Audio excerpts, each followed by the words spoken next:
Après tout ça, moi, on avait constaté que à Okonda,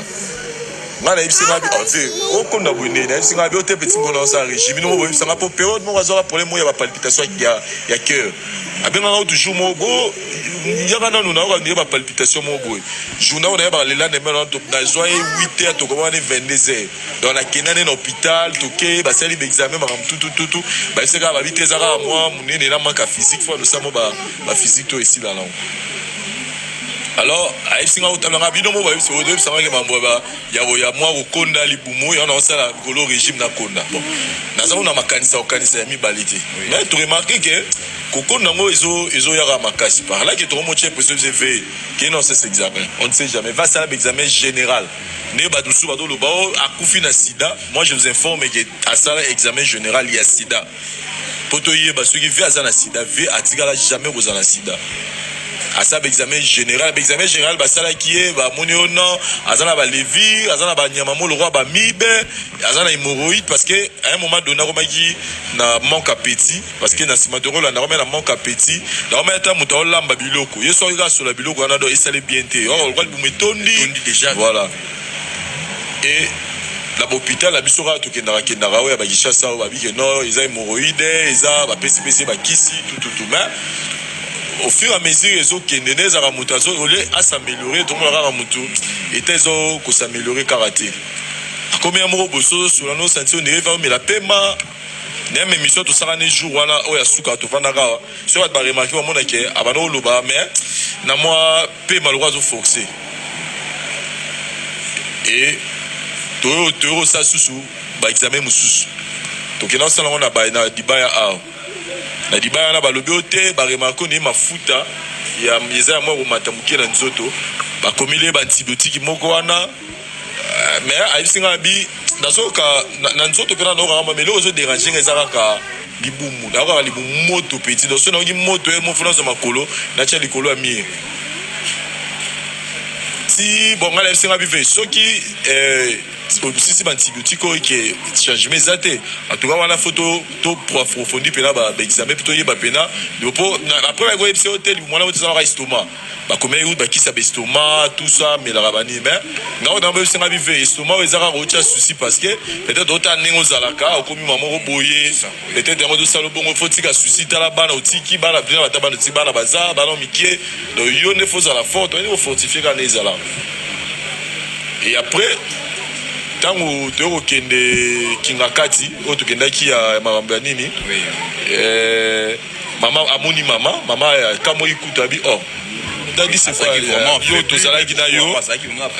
donc né parce que il fallait sikoyo parce qu'on avait compris qu'il fallait maintenant plus de moyens pour na ko sikolandela ngo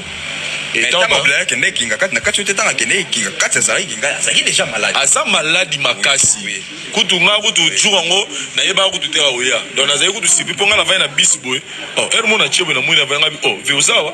asekinga kutu bien na bega na ngela salo surprise nga ba tout ça bien tout cas même biso to na otambo azaki déjà na mama na lo ba déjà ve et taille bande ko s'améliorer té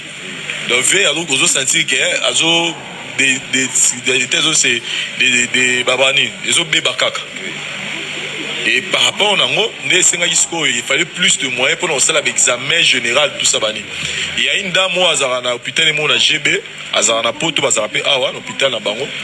ne ayeko luka ba Caleb tout ça non na mona état de déshabileté il fallait maintenant des examens approfondis pour que ba yeba c'était quoi les problèmes ne ba gaba saki examen nyonso en général jour où mon sous tout kutana yé ayeko zo mo quelque part en tout cas à chaque fois que kutana ngane na no mona rara ve mais jour na mona ve a condition makasi mais na moni vie nenge pela za rapport via ko maki boko vane boy ya yiso bo vandi boy yemta o champions bane baleti na suka masoko za yebi oui mais et comment beaucoup tana ve bo via ko za bana vana yini e beaucoup te comment ve mona rara aseki so be rara aseki mais ces jours-là na convenate na mona bena ve azonga dadi di kamolo nga na yebaka acha biso ambiance masolo ti akenda na est-ce que la tuzanga bino en fait a singa le bino petit singa vive kuna ba ndongo petit ça va ba biga mafuta wana et puis un peu ne vous allez le bagata un peu de prostate alors c'est que ça biso tabi un peu de prostate et puis na moi estomac muke kaka donc ça va na on nega na ça va juste na ba no ça après il mourut à sexy biso là bon petit nga ki ba communiquer ba kisi mais na ozo pas docteur wana oyo atina nga examen kuna po ba ye ba ko interpréter tant que 2 jours après on nous appelle na hôpital ango par le médecin oyo de Rolandela aza comme kiminga doit de l'appareil digestif dans aza expert nango et là il nous explique que non il faut essayer sa vérité parce que sera bombeli biso azo de bisoté donc ndenge zawana ba examen ba sel ba retrouver que ya dadi aza na cancer et estomac cancer en gros ils a juste non est bandé il faut pas intervenir je comprends et tango na funguli brèche moko na okanga na ngango omoni batu mingi et commission amutamune mutumo ayebana kufi les gens sont là pour devenir des experts en critique des experts en leçon dikambala monta o basenga ki po basale opération wana ils ambongo belé. Est-ce que c'est ça on na est-ce que moyen ezalaki akufi pona kozanga mbongo ya opération wana ya ko soigner malade wana mbongo ezalaki ou bien ezanini juste c'est ce que je dis oui likambala soki ezalika pona mbongo ke mbongo pena mutu fallait ça que likambala tozana en ville lo alinga za la vie na biso soki ezalika pona mbongo parce que tango ekomeli biso sikoyo ya mbongo eboni ya 500 1000 2000 bon moi la minoka tobeta ba komela ba kobetisa la famille tobeta mutu ebimi nango mais ce que comme ba montant moko boyo zo sentir que montant mse ko soma lupango oui ozo mpo ba monter soma mapango bobenga mutu boyo ale en tout cas yemona na soma montant tobenga batu tout oyoyo abenga boa kaka alobaka oto yebi pe bazala bonga bonne relation que non voilà ta situation des habits de famille docteur bundana boye tozo luka ba aide. Je pense que il y a personne qui s'est présenté pour dire que voilà ngaine naza boye ngaine mutu na monina tia boye.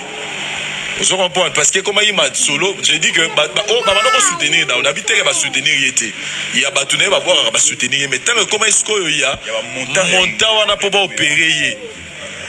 En tout cas mutu tout aller là bien en tout cas ngana suki. O na sunga qui est na suki on a puis montant en tout cas ngana okukate. Et mutu o lelo batu ba o leka na internet ba nga ba salir ye.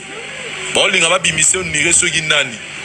S'il y a quelqu'un qui a soutenu Dadi di Kambala depuis Makamwane Bandi, même Ndako Dadi Lelo, Atiki Banane Lelo, s'il y a quelqu'un qui a soutenu Dadi di Kambala, en tout cas, Olimbi Sarana c'est clair parce que il faut doit dire des choses, il faut pas comprendre. Il n'y a personne. Ou à retomber le boko, essaie de donner corps à mes esprits pour que Dadi di Kambala a vu que les Kamamo livre les Kabila. Il n'y a personne. Cette maman a soutenu Dadi di Kambala depuis jeunesse Tinasuka. Et elle le fait sans intérêt. Parce que net va nous papa son abisso ka père pesanga repia $20 noza. Vous comprenez?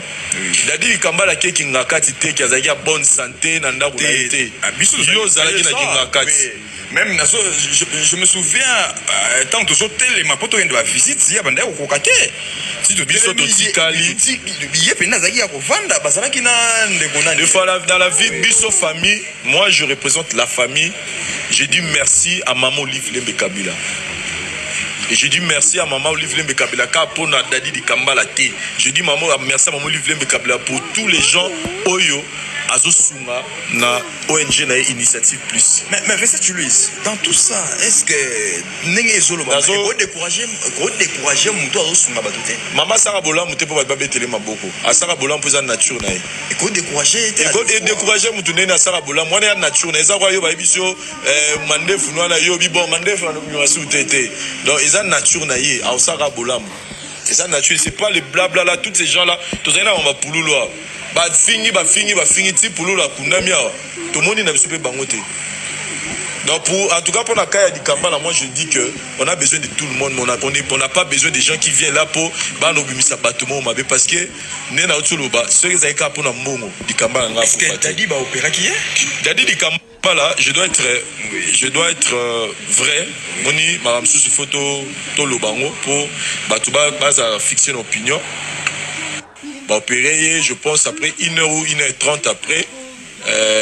à 5 le roi Lamuka. Bah solo ina docteur a meko tout la benye na combattre le docteur après accueilli ce qu'on a là kiwana docteur accompagne qui fait accueilli bah somi bani na ba oxygène ba meko ko réanimer à zone ouais ça y est na ba heure ni wana 22h 21h 22h donc il va 23h donc tout ya ba heure wana pour talara espèce aki déjà na ngalema azape kuna azali déjà internet kuna asali 2 jours na ngalema azali na hôpital wa GB il fallait qu'on organiser pour intervention ça la makuna. Et quelques temps après, il y a aussi abandi convulsé, l'état a réanimé, Biso. Donc, dès que l'on va boyer, estomac na minute où il y a bimisaki, sur talika estomac on comprend que l'estomac est déjà même pour la carte. Donc, il y a même des photos où il y a.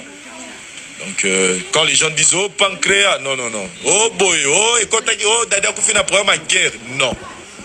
Donc, c'est diagnostic où ils ont établi, et pas un médecin, ils ont et puis, biso moulin, tout le monde est tout le monde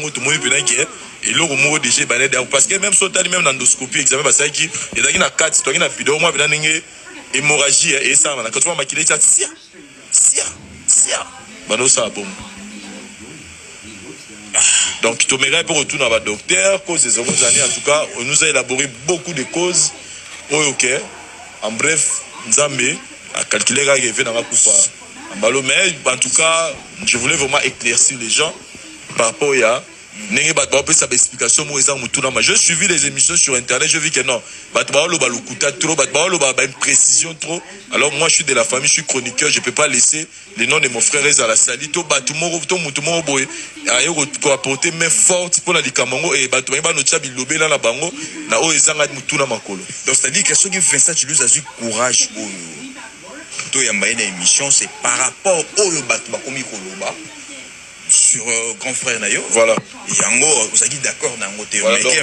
on doit vraiment fixer l'opinion. Est-ce que est-ce que moi programme moi ezali place bazokutana wapi moi comprendre des autres. Pour l'instant la famille s'est réunie dans la place ya Banoro Vanda sur mon pono numéro 15 dans la commune à Ngiringiri et entre Elenge sa Khartoum à Koufagi lobby dans 23h donc sur hôtel même depuis la phase dans la honte. Donc là maintenant si je finis to zong akuna mais Dadi Dikamba la za famille té. Dadi Dikamba la za ya mukili. Donc nous on peut pas dire que biso to organiser matanga. Non. Donc il faut azana famille na théâtre, azana famille biologique, azana bami azape na ba organisation neti ya bamboka donc aza acteur ou ivre depuis kala na mamba théâtre. Moi je me souviens même jour à Bandara théâtre na soa bala jeter là parce que j'étais trop avec lui. Donc Zamuto a servi na bandi théâtre depuis kala. Donc je pense qu'à Zamuto va honorer nanenga lingaki et puis tant à Koufi, il fallait tant que de cette formalité il y a Makabutu pour côté la morgue. Il fallait Mutumora qui ne peut identifier comment on a qui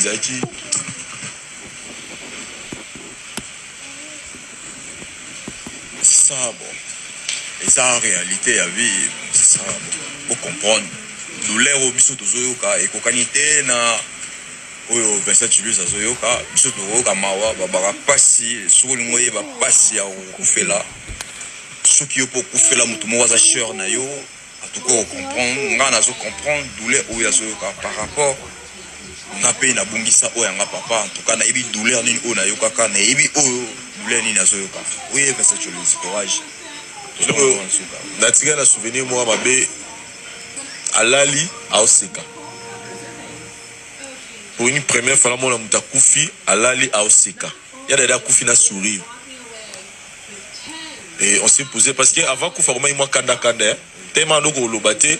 à l'histoire de lobamona comment il moi kanda. En tout cas, kanda na tika la yebe na ngote. Parce que y a kan ne ba tout le monde y a dadi.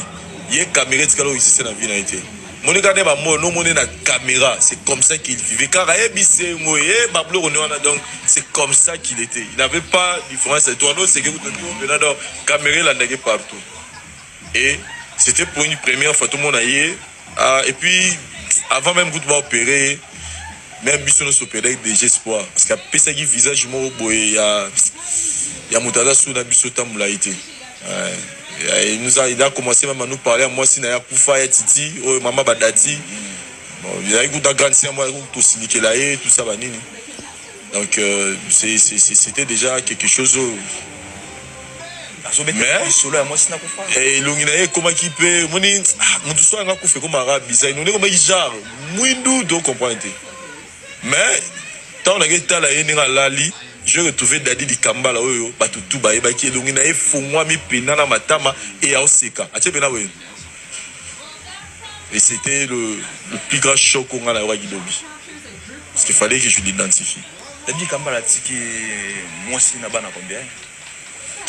il y a Dada Boti Dati Julia Alidor Tegra Stéphanie Messi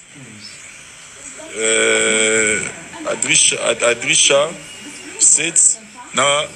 donc libaboti lokola na basi misatu donc ya liboso ya titi abotane ba mibale dati wa mwana liboso moi si ba mona même na tcheki na ba théâtre et puis Julia wa landie moi c'était là pas kufa pour des circonstances moi qui n'est pas important au lobango fa na ngola et puis Gisèle au tozana azana ndaku aboti Alidor Tegra et Stéphanie Messi et puis Oyasuka azana 6 mois Adrisha et puis Libanda azali pe na mwasi di mususu eni oyo je pense pas tu bébé va ebi asa rapé théâtre babotine bana mi balé mais ce qu'on a na mwana moko ye mo atikala ni mete mais ce que biso mo beto moi ne mo ali boso pe na mobali bon selon l'histoire alobake ye au moins on vivre na mwasi sikoyo mwasi bokabwani après moi c'est que na libala tant que na libala boti mobala na bi zeme sali 9 mois te sali c'est aboti na 7 mois mais moi na normal parce que moi c'est yo luka ebise ote ezaki zemi na yo donc avant moi ça kota tuna kana so mondo za zeba biteza zemi no teza zema mbala ngala siko tango yebo ye mabizeka mabuke trop siko tango ça ya bisabi non kala ndeke bisanga keza zemi na ngala zonga kuna donc jusqu'aujourd'hui na ebité tam ça qui dati na suka peut-être cela ina dati mais biso to considérer pe karaye considérer donc si je dois compter donc 5 2 non c'est là 1 2 Lidor Tegra Stéphanie Messi 7 na omi bali kuna lwa 9 enfants donc ce to bito compter na wana pe wa mobile ya liboso 10 est-ce que Atiki Mabele te Atiki Mabele te Atiki kara Milo on a une voiture na zaki na. Merci beaucoup na ebito relancer message ni peut comme na suka message ni relancer na ba oyo tout ba bande ko linga Dadi Kambala. Non, ton message na elo mo comme je muta kufi les gens viennent faire des sujets pour faire de views na YouTube en tout cas so botali di Kambala azaki mutabisengo. Quand je dis mutabisengo des fois on a vu que ton abi mutabisengo atiki ba tuna souci. Et même bestement là on s'est dit ya Dadi azarane na suscité ya Dadi to yeba atazam pia ka to azana mbongo azara na titi di moro do azana mbongo azana mbongo azarane ka na titi di moro do ya Dadi azamu tabisengo azaki pe conflictuel te azane na problème na batu te o abeba na mte donc azaki na ye mutu moko donc mafu ye moko no lo ba chacun donc so abi petit chacun donc mutu na mutu makamno il est azane mafu donc moi je pense que to lilaï en tout cas na habité ce qui ils en a liwa il y a mutumo il y a terre mo touché batu n'engé touché à Dadi j'ai vu même des gens faire des vidéos pleurer donc pour dire que à côté du batu na titi mental na zaki na wagi mutabisengo la preuve est que kufi a oseka donc à qui na sourire na eti place on zamba bengie donc pour dire que moi pour na osenga que babilo wana toyoka kayuka kawana en tout cas ezalate pour na Dadi Kambala to lele vraiment na respect na lokumu to la kisaye que atike biso sourire wana wati azana ngondenga kufi to tika ta na souvenir nango ilo na koloba yango et puis pas de spéculation inutile na mutu oyo aosabola il y a beaucoup de ONG dans ces pays OLK Initiative Plus OLK est ONG comme toute autre ONG et apportera batou soutien na Itali côté social et autres. Donc prenons ça comme ça, arrêtons avec toutes ces choses là importantes. Et puis moi je dis merci na Initiative Plus OLK pour jour et nuit batiki dadi di Kambala. Même hier, si la dernière minute on était avec maman Gèle, et jusqu'aujourd'hui, elles sont là en train